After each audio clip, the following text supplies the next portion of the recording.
बीते 2025 वर्ष में 365 दिनों में चंद्रपुर में प्रदूषण का जो आंकड़ा सामने आया है उसके मुताबिक शहर में 365 दिनों में से 201 दिन सबसे अधिक प्रदूषित रहे, वहीं 78 दिन स्वास्थ्य के लिए अच्छे रहे। ऐसी जानकारी पर्यावरण अभ्यासक तथा ग्रीन प्लैनेट सोसाइटी के अध्यक्ष प्राध्यापक सुरेश चुपने ने दी। वहीं संदर्भ में उन्होंने यह भी कहा कि राजनीतिक दलों ने तथा महानगर पालिका और विजयी हुए उम्मीदवारों ने भविष्य में लोगों के स्वास्थ्य का ध्यान दें। तो आइए इस प्रदूषण स्तर के संबंध में विस्तार पूर्वक जानकारी देते हुए खगोल शास्त्री प्राध्यापक सुरेश चोपने ने क्या कहा।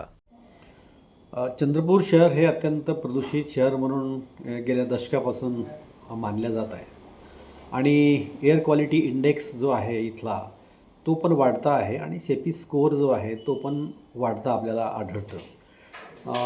आपल्याकडे 365 दिवसापैकी जवळजवळ 300 दिवस किंवा 250 दिवस तरी इथे प्रदूषित दिवस आढळलेले आहेत। फक्त 2024 आणि 2025 वर्ष जे आपण जर पाहिलं तर थोडं कमी झालं आहे। 2025मध्ये जास्त पाऊस पडल्यामुळे प्रदूषणामध्ये थोडी घट झालेली आपल्याला आढळते आणि सॅटिस्फॅक्टरी आणि गुड क्वालिटीचं जे एअर क्वालिटी इंडेक्स आहे ती वाढलेलं आपल्याला दिसतंय। परंतु एकूणच चंद्रपूर शहरामध्ये आणि एकूण जिल्ह्यामध्ये हे प्रदूषण हे आपल्याला वाढलेलं आपल्याला लक्षात येतं।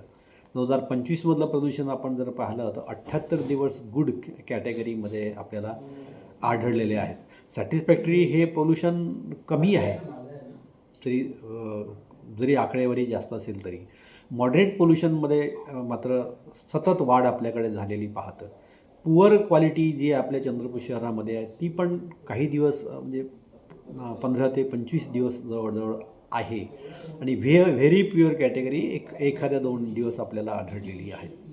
म्हणजे 2025 सालचा आपण जर विचार केला तर चंद्रपूर शहराचं प्रदूषण फक्त हवामान बदलामुळे वारा आणि थंडीमुळे आपल्याला फक्त ते कमी झालेलं दिसतं। पण तरीही इथे असलेले जे धुलीकण आहे 2.5चं प्रमाण 50च्या जवळजवळ आहे आणि जवळजवळ 250 ते 300 हे 10 मायक्रोमीटरचं पोल्युशन आहे। म्हणजे धुलीकणामध्ये आपल्याकडे वाढ झालेली आहे। याचं कारण आहे थर्मल पॉवर स्टेशन आणि शहरामध्ये असलेले जे वाहनांचं जे प्रमाण आहे ते वाढलेलं आपल्याला दिसते।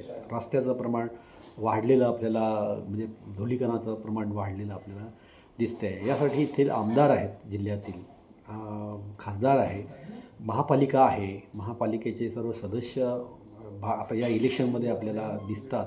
या सर्वांनी प्रयत्न केले पाहिजे आणि इथलं पोल्युशन कमी करण्यासाठी त्यांनी निश्चितच मोठ्या प्रमाणावर राजकीय क्षेत्रात परिणाम हे कमी केला पाहिजे।